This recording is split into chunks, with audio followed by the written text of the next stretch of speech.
গরম দুধের মধ্যে যে না কমলা লেবুগুলো দিয়েছি, বরমশাই তো রেগে একদম আগুন। বলে কি না, কমলা লেবুগুলো পয়সা দিয়ে কিনে নিয়ে এসেছি আর তুমি এভাবে নষ্ট করছো। বোঝো কাণ্ড।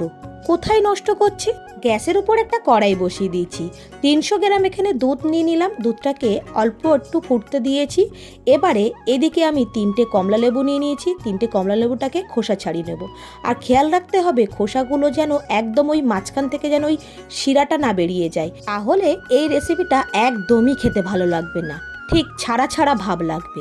তো প্রথমেই আমি খোসাগুলো ছাড়িয়ে নিয়েছি। এবারে একটা গ্লাসের মধ্যে 50 গ্রাম জল নিয়ে নিয়েছি আর 2 চামচ আগার আগার পাউডার নিয়ে নিয়েছি। যে কোনো মুদি শপে এই আগার আগার পাউডারটা পেয়ে যাবে। আর ওইদিকে দুধের মধ্যে দিয়ে দিলাম চিনি, পরিমাণ মতন চিনিটা এখানে দিয়ে দেবে। এবারে এখানে একটা কাপ নিয়েছি, যেটার মধ্যে তোমরা সেটিংটা করবে সেরকম একটা কাপ নিয়ে নেবে। এবার আমি দেখো এখানে 2টো লেবু নিয়ে নিয়েছি আর এখানে নিয়েছি জুসের একটা পাইপ। তো দেখো আমি এইভাবে নিয়ে নিলাম, পাইপটা মাঝখান দিয়ে দিয়েছি।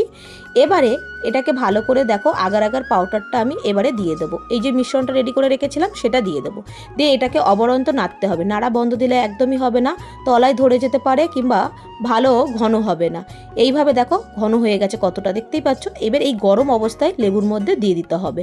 আর হ্যাঁ, কে কোথা থেকে ভিডিওটা দেখছো অবশ্যই কিন্তু কমেন্ট করো, তবে তো ধন্যবাদ জানাবো নাকি। এইদিকে দেখো আমি লেবুর মধ্যে দিয়ে দিয়েছি আর প্রায় 15 মিনিট এটা রেখে দিয়েছিলাম, বেশিক্ষণ রাখতে লাগে না, জমাট বেঁধে যাবে। এবারে তোমাদেরকে কেটে দেখাচ্ছি কতটা লোভনীয় লাগছে দেখতে। এইভাবে একবার ট্রাই করো, ভালো লাগলে অবশ্যই লাইক কমেন্ট শেয়ার করতে ভুলো না। ভালো থাকবেন, সুস্থ থাকবেন, আবার নতুন রেসিপিতে।